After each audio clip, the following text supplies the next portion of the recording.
Okay, so thank you so much again, Emmanuel, for taking the time to come onto my podcast. I really appreciate it.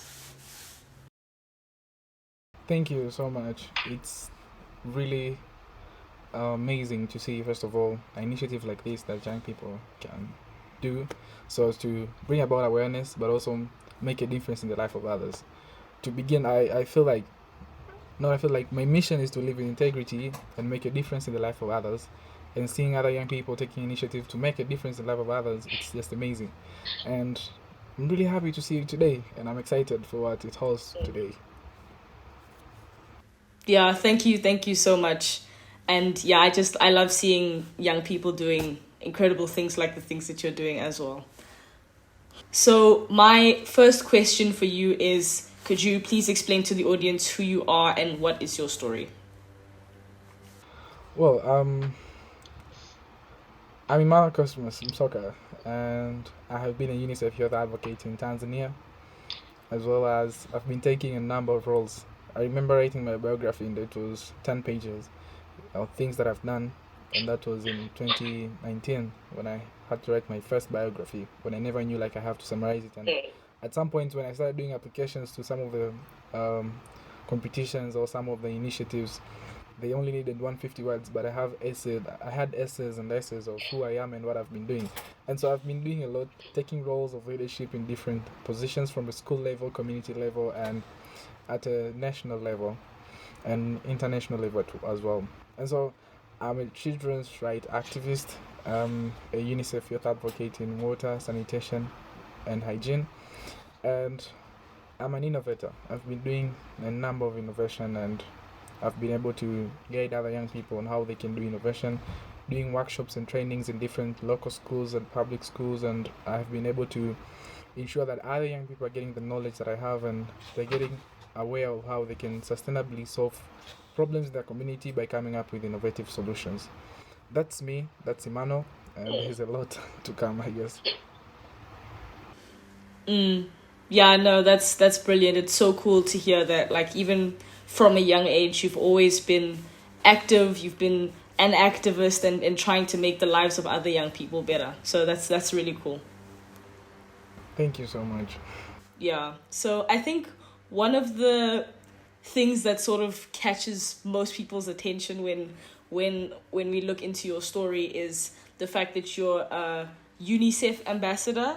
And I think that not many people, especially young people, really understand what that means and what that role kind of entails. So what does that role entail, and why is it important for you, especially as a young African? Well, being a UNICEF Youth Advocate, it meant a lot to me. And if one could visit my Instagram page, the very first video that I've pinned is about me being a UNICEF Youth Advocate.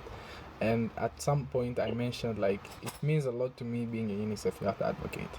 It has given me a platform to reach a number of young people that I could have not been able to reach them out if I don't become a UNICEF Youth Advocate. And being a UNICEF Youth Advocate means that I was standing up, and I'm standing up to present and represent the views of other young people on their behalf to the national leaders, international, and the global at large. And so I have been addressing the issues of water, sanitation, hygiene, and innovation. On the other hand, I'm passionate about bringing about peace. If you've ever seen my emails that I write, I always keep peace at the end instead of kind regards. That's one way to deliver the message about peace. And so being a UNICEF advocate means a lot to me, and it has been a platform or a foundation for me to reach out a number of the other young people, as well as a platform for me to reach out the stakeholders and leaders to talk to them and brainstorm how they can solve issues sustainably. It has given me also a platform to reach to the United Nations General Assembly that happened last year, the 77th UNGA. And so, being a UNICEF Youth Advocate, it was a lot, and it gave me a space to explore other opportunities and also a space for me to reach out to other young people and widen up my impact in my country and at a global level. And so that's what it holds becoming UNICEF Youth Advocate. More opportunities, more platform, and a room to reach out a number of young people. Yeah, no, that's so interesting to hear how, it's able to help others at the end of the day and reach more people with your message. And I thought that the peace thing at the end of your email is also really cool. Oh, thank you so much. Yeah. So, you've spoken before about how innovation is a really important part of activism in general. So, what role has innovation played in your activism journey in trying to get your message across? Well, talking about innovation, I recall the first thing that I did, and that was, if I can recall real well, it's back in 2015 when I did a heart dissection, and I used a specimen of a cow's heart to do the heart dissection, just to explain about the part layers of the heart, and also to explain about the diseases of the heart, and also help guide people on how to take care about the mental health and themselves, so as they can have a good health, especially to avoid something like heart attack and all that. And by that time, if I can recall well, I was 11 years old. It's when I did all that, and I went to present it in a student science fair for the secondary student. By that time, I was in primary, and I won a special chairman's award, and it was like, wow, that was the first innovation that I did. It was not innovation, but I called it an innovation because it was for an innovation fair, and I won, and so that really inspired me to keep on doing innovation. And so innovation has played a great role in my life, and even getting to the United Nations, innovation is what pushed me to that corner of getting to the United Nations. And during the COVID pandemic, it's when I did a hand washing machine that helped people not to get contamination, since hand hygiene was the very first precautionary measure that people were emphasized on to ensure that they have clean hands, they don't touch their face and all that. And so I did a hand washing machine, and then it's where my story started going across the country and to international level, where the United Nations recognized me among the young people who have done a great job during the COVID pandemic to ensure that their community are living in a healthy way. And so innovation has unlocked lots of opportunities for me, and on the other hand, as I'm keeping progressing, I see innovation as the very great tool for every other young person to become successfully. But also looking at the 2030 agenda, the sustainability discussion that is happening across the world, innovation, I believe innovation is the key to achieving sustainability or to the 2030 agenda. Lots of problems are happening, and every day a new problem comes up or pops up. There are also other issues and problems that we have not been able to solve them. The only one thing that can be able to solve these issues is innovation. We need young people to be capable of coming up with creative solutions that can be able to tackle the problems sustainably. We need sustainable, innovative solutions. And so we need to give this awareness. I'm really inspired to even move across the countries, across the world, and train young people about becoming innovative, and train them how they can treat every problem as an opportunity to come up with a solution. And so I see innovation as the key of everything, and I'm always inspired to see every problem and think about a way to come out with a solution. And I'm that one person who always be like, you can't do this, and I'll be like, yeah, I'll show you that I can do this, and differently, like in a sense that nobody else has done, and I've always been able to do it that way, and it has always been like, wow. And I don't know, I'll explain this maybe in the next question, because I had to skim the questions today and I saw some of the things. But there are lots of like downs where people will tell like, you can't do this, and I'm be like, I'll show you that I can do it, but I won't tell, like I'll just be inside like, I'll show you that I can do it, and I'll do it differently, that nobody has ever done it that way, and I'll be like, yeah, I did it, and I'll look forward to do another thing. Like, that's me, and I see innovation as the key. And as you're looking forward to an advancement of science and technology, innovation is still playing a great role in economic advancement. Looking to the least developed countries and also the countries that are struggling with economic development, it's more of them now thinking of coming up with innovative economic approaches that they can be able to use in their country and with their communities, so as to ensure that people are coming up with income sources that are based on entrepreneurship, and that entrepreneurship is based on coming up with innovative business ideas or creative ones that have not been done. And when you look at businesses, you can still do the same business that someone is doing like in the next shop, but if you are creative enough or you're innovative enough, you do something that's really wow, and people can switch the shops. And so it's more of, I don't know, can I say it, like just being creative, and I feel like innovation is just the key of everything. And so Yeah, no, I completely agree with you. And I think it's really cool as a young person, especially to see someone like you, who is another young person, being able to do these innovative and creative things and help their community, I think it really inspires young people when they see their peers being able to do those things, because then, you know, we think, oh, I can also do that. I can also try and make something better for myself, for my community, and so on. So yeah, I think that's really cool as well. And you mentioned, you know, that there's a lot of different issues that, especially as Africans, there's a lot of different problems that we face that requires innovation to solve them. And specifically, you've spoken about water, sanitation, and hygiene. You mentioned the washing machine thing that you made during the COVID pandemic to help people. So with all of these different problems that we face, why do you think that water, sanitation, and hygiene are particularly important for young people to pay attention to? Well, if I was to answer that in a phrase, it's a common phrase, like water is life. As simple as we know and we understand that water is life, then why don't we have to make sure that we have clean and safe water? Why don't we have to ensure like everyone is getting access to clean water, sanitation, and hygiene? And so, if I was to answer it in the phrase, that could be a short answer. But moving deep into that, we have even seen, and the COVID pandemic has taught us how important hygiene is, how important water is, and sanitation in general. There are different other communicable diseases that can be spread when we are not clean, and some of the countries have been facing a high rate of communicable diseases at some point. And even if you look back to the history, some of the diseases that erupted were caused because of poor hygiene and all that. And so, as an individual who has been advocating on water, sanitation, and hygiene, I still see that we have a role to ensure that we have access to clean water. We need to also train young people from a very younger age. I remember when I was in grade 4 or 5, it's when I was being taught, like, you need to take a shower like this, you have to have a clean cup, you have to do this. That knowledge has to go even far beyond grade 4 to even a younger age, when kids are still young, to train them of how they can use water, how they can get to even water filtration skills. People need to have that access to ensure that they can be having access to clean water, even if they get water from a very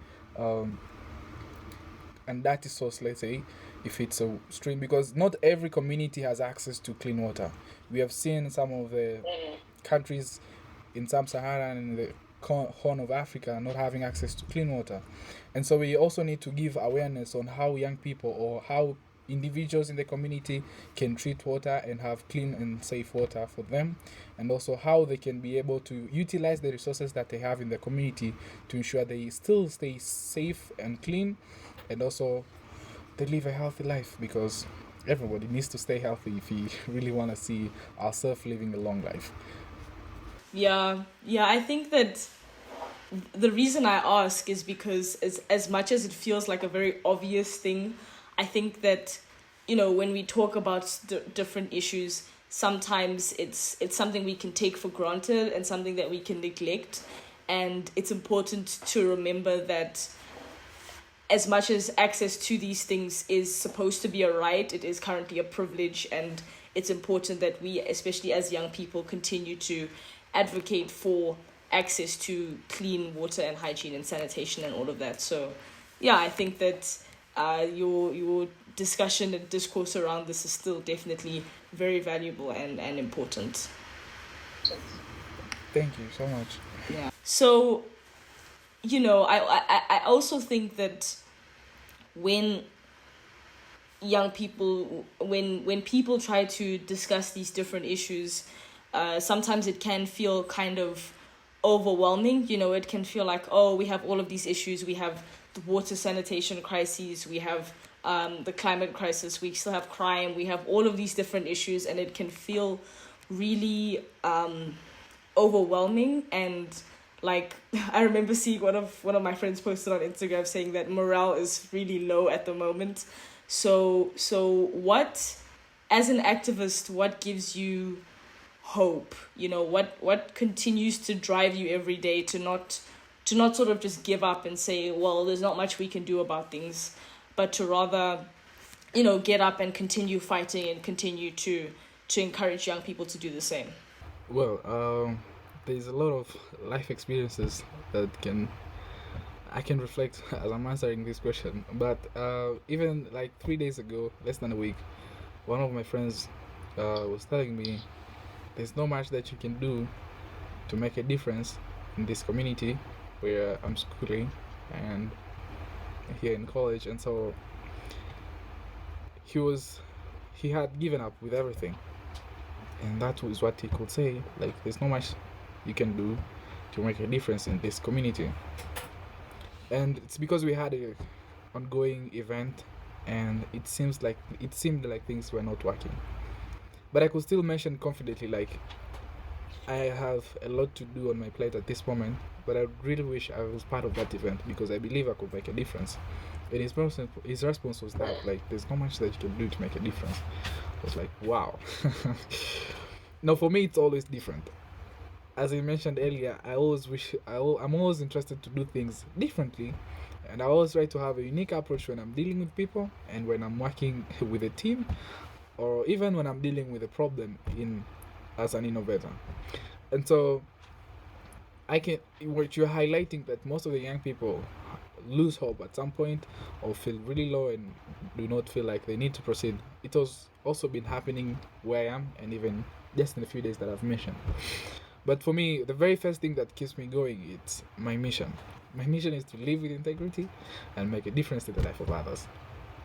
And that is to mean I'm willing to take any step to ensure that, first of all, I'm safe, that's mentally, physically, emotionally, and then I move out to help someone else. And just being able to realize that I need to keep my mental health and I need to keep my emotion, my physical well-being safe first is one thing that gives me a push to keep on working with others. Because if you're personally not in a good state, it's not easy for you to approach others and make a difference in them. Because most of the young people do not get to realize that you need to make sure that you're first safe, and it's when you move out to help other people. There is a phrase in Swahili, unatakiwa kubadilisha nyumbani kwako ndo uende nje.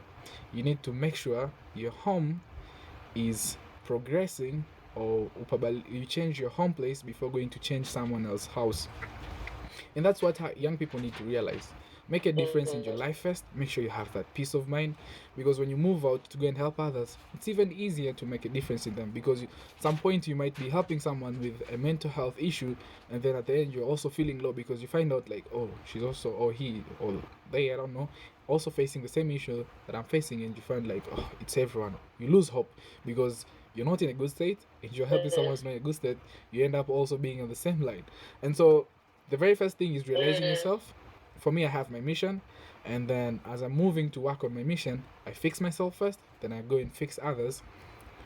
Every young person out there, if you have a chance to make a difference in the life of others, start with yourself. You cannot go and build a house in your neighborhood without building your own house, or your house at home. I hope that answered the question. Yeah, no, absolutely. And when I thought of the question, I never really acknowledge that it's kind of important to make sure that you help yourself first, and that hopelessness kind of comes from a place of not helping yourself first, and trying to sort of solve everything at once. So I think that is really important. So I'm sure that there are many young people who are thinking that this is all really, really important, but they want to know what it is that they can do themselves. I think you've already kind of started discussing that with solving problems in your own community and solving problems internally first. But what else do you think that young people can do after they step away from this episode in their day-to-day lives that can help improve some of the issues that we're currently facing? Well, stuff that I mentioned plays a key role as a young person who is trying to be successful make a difference in your life or make a difference in the life of others. Self-determination plays that key role. Just to ensure that you progress, apart from making a difference in yourself, as I mentioned in the previous question, it's seeing yourself determined enough to know what are you dealing with. You are not to be influenced with the media pressure. You're not to be influenced by your peers. That's peer pressure. And at the end of the day, you do not need to end up in a dilemma that others have made progress in their life and you're still stuck, where you're trying to make a difference in their life while they're determined enough to make progress in themselves, and you're just there. I don't know, can I say, or I don't want to say yelling at them while they're making their progress. No, but when you're trying to make a difference in the life of others, let's get back to yourself. Be determined enough. Know your goals, know your values, know what you need to achieve. Because at the end of the day, when you're trying to be an activist, it's more of solving a social challenge or a community problem. And as you're solving that, others are moving forward to work on themselves so as they can make success or they can achieve certain academic or economic goals that they've set to themselves. And so you need to be determined enough to break down the goals and know that the social change carries what percent of who you want to become or what you want to achieve in a year or in the long run of 5 to 10 years. As an individual who has been doing activism, I now believe that there is more of financial challenges when you're trying to solve a problem. And it's more young people getting to understand that they need to look for sustainable financial sources for themselves to finance themselves and solve their personal problems or family problems. Let's say if you are still taking your studies, you need to ensure you focus on your studies as well as you're doing your community activism or any other social change. So to ensure you graduate, if it's college, if it's secondary school, college, uni, I don't know, and you have your masters or anything, get your job and then keep on doing a certain percent or using a certain percent of your income to make a difference in the community. Instead of you only doing activism and later coming to realize that your studies have taken only 10% of what you've been working on. And at a point which or where your studies should have been taking a very huge percent of your personal time or your space so as to ensure that you achieve your academics, and then as you move forward you get a job and you get your own finances and make a difference. It's the same thing with if you're a graduate or if you have already have a job, you need to ensure that your activism does not affect your job, because the moment you lose your job, it's really hard for you to use your activism to generate money because you're doing that for the community.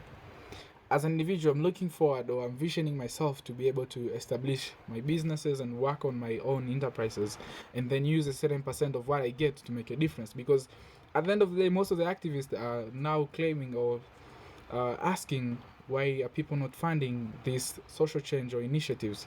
And so young people need to understand that they need to take it from themselves, like look for that job. If it's to take your studies serious or if it's to take your job seriously so as to ensure you later on get a financial stability or a financial income source, and then you can still work on your activism, that will be really great. And so also knowing how you spend your time, how you use the social media platforms, it's also a very key point to understand as a young person. Yeah, no, that's perfect. And I think that's also really practical, and it's important to reflect on the realities of activism, that it requires funding and it requires financial support for yourself and in order to do those things. Okay, cool. So you're doing a lot of interesting and exciting work, and as we sort of wrap up with the last few questions, where can people find you? Where can people find you on social media, and how can they support you in your work? They can find me in Tanzania, very beautiful country. The Africa's peak is in Tanzania, Mount Kilimanjaro, a place that everyone. I'm more than happy to invite you in Tanzania. You'll see amazing things. Zanzibar, a beautiful island where Will Smith will be coming anytime soon. He just posted that on his Instagram. Just excited to say that. And more other actors and football players have been coming to Tanzania. So they can find me in Tanzania. My social on Instagram, I'm using Emmanuel Msoka, the same name that will be published in the podcast, the same name. On Twitter, I'm using Msoka, Emmanuel, my last name and my first name. And LinkedIn, it's my name, the full name, Emmanuel Msoka. Yeah, that's how they can find me. They can email me with my full name at gmail.com, marcosmsoka@gmail.com. That's amazing. And yeah, I'll be more than happy to be supported and also support other young people. Feel free to reach me out. If you see my email or my Instagram, I always try my level best to reply back. You can also be one among the people that you can tell anyone who is listening to the podcast that I got back to you, and I try to make sure that everything gets into place and I can make sure these initiatives come into success. And so if it's not only to be supported, I'm also willing to help and assist any other young people, any other young person, or any other initiative to ensure that they are moving forward and making progress. I'm also willing to support this podcast. It looks amazing. I had some time to pass by the Instagram and see how we can take this forward. We can have that discussion at the end. And so that's how they can reach me out. Beautiful Tanzania, and those are my social media handles. Yeah, thank you so much for that, and I really appreciate that support as well. So yeah, my very last question for you is a question that I like to ask every guest on this podcast, and that is, if you knew that every young African was listening to this right now, what would you want to say to them? What I wish to say to every other young person in Tanzania, every other African young person listening to this podcast, I guess I have a lot to say. And if it's to think about only one thing to advise a young person or to tell another young person, let's not have ego. Let's come together and do something together. I don't want to give a reflection of the effects of colonialism and all those kind of things, but I feel like we can still come together and make something big together. And if it's a room for an African continent to be together, do something together economically, socially, politically, will be great. Despite the wave that we're moving, or the speed that's moving to put us apart, it's really big. The wave is so big. We can at least try to pull it back. We're growing up together. Let's try have that unity, work together. Be willing to support one another. And oh yeah, there's also one thing that I could tell any other young person who's listening to this podcast. I've also lived on this thing, like everyone you meet has one unique thing that everybody else in this planet doesn't have. And if you're smart enough, ensure that you learn that single thing that person has. Because we are all different. The same way we have different fingerprints, every other young person has that single thing. If it's a value, if it's a talent, everyone has that single unique thing that any other Homo sapiens living on this earth doesn't have. If you're smart enough, when you meet anyone, just lower yourself, be humble, learn that single thing, and then it's when you can move on and do something. Because when you're capable of taking those unique things that people have and put them together, you're going to be inevitable. You're going to be amazing and you're going to shock the world. And so live by that, and I'm happy sometime to meet most of you and tell me like, oh, I was listening to the podcast. That's you, Emmanuel. And I'll be, wow. That's my message to every other young person. Wow, that's really incredible, and I think it's such a unique piece of advice that, be able to learn from every person that you encounter and understand the unique things that you can learn from every person. I think that's a really cool way to end off. And yeah, again, thank you so much, Emmanuel, for having this conversation with me. I think it's really cool. I think it's really important for us to have these discussions and as you say, to learn from every person that we interact with. So thank you again. Thank you so much for having this initiative. I had to look back to 12th of January 2022 when you did your very first video and listen to what you were communicating and how inspired you were to bring this to a success. It's now a year and 9 days, if I'm not mistaken, if I'm good at math.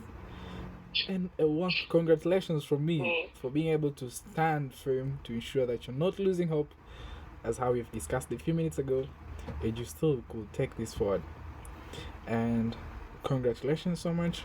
And I can't wait to see how 1 year or 2 years, 3 years from now, this podcast, how is it going to be? How many young people will be looking how many young people will be like on the subscription list? Like the moment it's out, you have 100k people listening to it. That's why I'm seeing this and pretty much excited. Thank you for taking my time. I'll never regret this moment, I hope, and it's amazing. Thank you so much. I really appreciate that. Asante sana. Oh yeah, you can learn one Swahili word. Asante sana. That's thank you so much. Yes, asante sana. Thank you so much for listening to this episode, and I really hope that you enjoyed it and that it brought you tremendous value. If it did, please leave a rating for the podcast on whatever platform you use. Like, share, comment, subscribe, and follow us on social media at For the Future ZA. I would love to hear your thoughts on the podcast episode. Thank you so much and have a good one.